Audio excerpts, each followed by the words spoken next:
Hey, what's going on, guys? Mush back at it with another video. Got quite a bit to talk about in today's video, including the possibility of more major PC games returning to Steam. Obviously, a lot of games have moved away from Steam, or at least some games, whether it be for Epic Game Store exclusivity on other platforms, but now you're slowly seeing a lot of these games come back. Bethesda went back on what they were going to do. They're bringing their games back to Steam.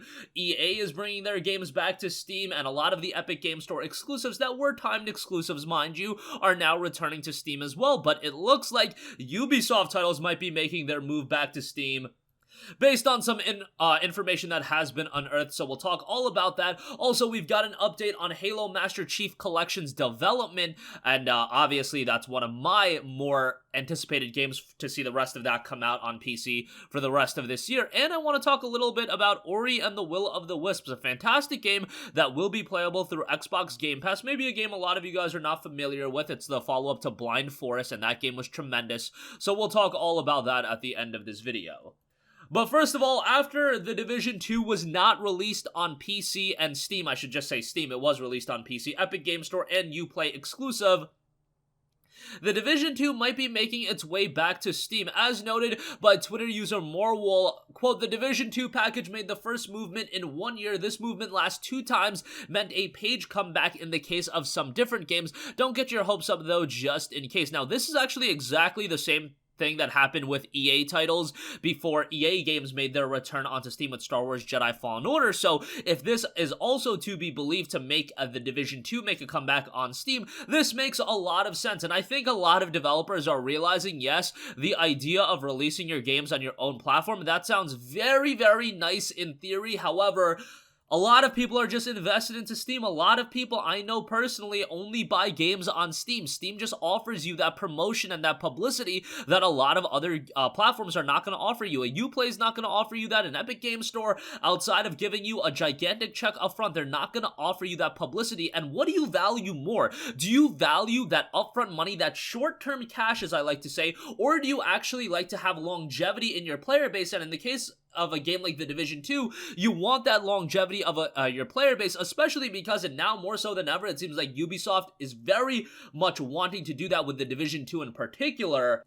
Given the fact that they're selling the game for $2.99, so they're selling the game dirt cheap, and it's all for a push to get people to play the game because they're about to release this Warlords of New York expansion for $29.99, and I'm sure from their head they're thinking, hey, we want as many people to be playing The Division 2 as possible, so we'll have a bigger player base to actually sell the game to. That's why they're selling the game for $3, because hopefully you'll enjoy it enough, you'll play it enough, where you'll ultimately end up buying Warlords of New York as well. It's a pretty good strategy, and I'm sure that Ubisoft isn't losing any sleep over not releasing The Division 2 on Steam. However, I do think there's a big potential of releasing the game on Steam, and I do think people will buy it. If The Division 2 was available for $3 on Steam, I guarantee you that right now that game would be among the top 2 to 3 sellers, maybe even the top seller if it was available for $3. But because it's relegated to Uplay and the Epic Game Store, I don't know how many people are jumping back into the game on PC. Maybe a significant amount. It's also enjoying a free weekend right now, but nonetheless, I just don't know the longevity and the popularity of the game right now, so that's still something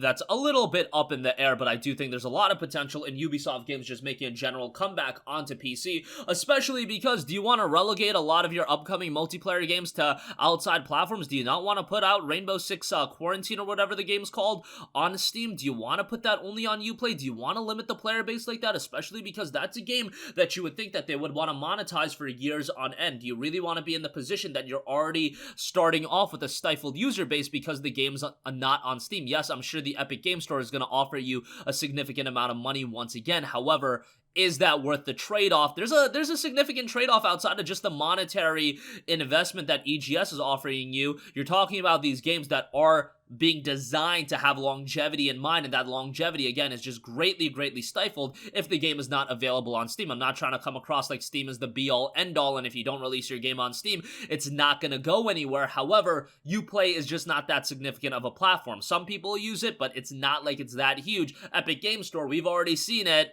there's not that many people using that unless it's for a major game release like a Borderlands 3, and even then I guarantee you that game's gonna sell pretty well on Steam when it does come out on March 13th. So just something to keep your eyes on. No confirmation yet, but it is a possibility, and I think there's a damn good chance of it happening. Alright, moving on from that, we've got a development update for a Halo Master Chief Collection. We haven't heard about this for a little over a month now, and it's noted by Postumus. With the end of another month comes another MCC development update blog. This one is a big one, so be sure to grab some snacks, drink, and cozy up in your favorite reading spot as well as we dig into MCC and several topics that are in the mind of the community.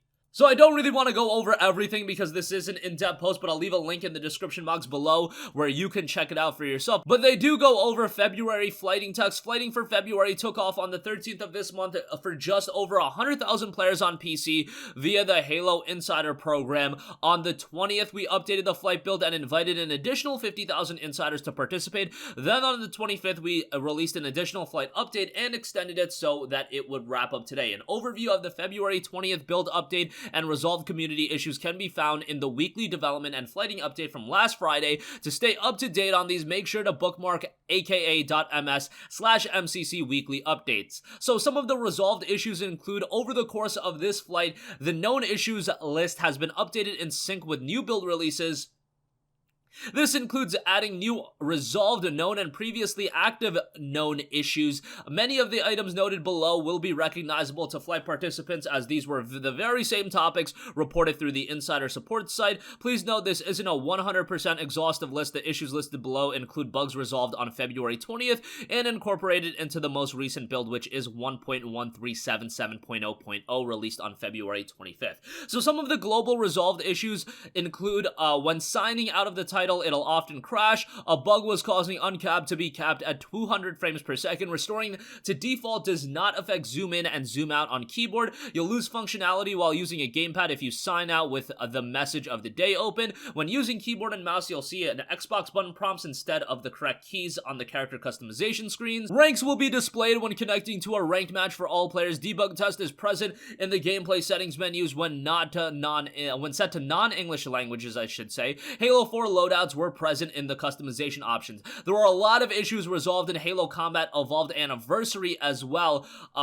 These are a lot of issues, so I'm not going to go over everything. However, there are some notable ones, including in matchmaking. Some game variants do not spawn players when with starting grenades, which is kind of a big deal. Input delay has been improved across all game modes. Auto lock centering while in vehicles is too strong. Various weapon and vehicle sound in multiplayer uses remastered sound effects, and there's a lot more on top of that. And then they also have some remedied fixes over on Halo Reach, so good to see that continuing to get some improvements. A lot of other updates are in this blog post as well, so I'll leave a link for that in the description box below. They go over some double XP events, the season updates, and everything like that, so I'll leave a link in the description box below. Check that out for yourself, and it'll give you some insight on the status of Halo and how that's making a transition over to PC right now. Alright, and lastly, another Microsoft game coming out on PC soon is Ori and the Will of the Wisps. Yes, this is a game that's not up all of your guys' alley, however, it should be up all of your guys' alley. Ori and the Blind Forest was a game that was released years ago, and truly one of the standout Xbox One exclusives. It was initially an exclusive, then it made the transition to PC, and I believe it's even out on the Nintendo Switch now. Will of the Wisps is a follow-up, and it's gonna be looking to be a much bigger game. Blind Forest is a massive game, and the fact of the matter is, quote, a lot of people completed Blind Forest in roughly 8 hours and thought that it was a positive experience, and that was said by Daniel Smith, senior producer at Xbox Game Studios. However, he noted, but our community told us that there wasn't a lot of draw to come back in once they'd completed the title. They just wanted more, so we took that to heart. This game is 3 times the size and scope and scale of the Blind Forest. Ori and the Blind Forest was such a phenomenal game from a visual standpoint and an emotional standpoint.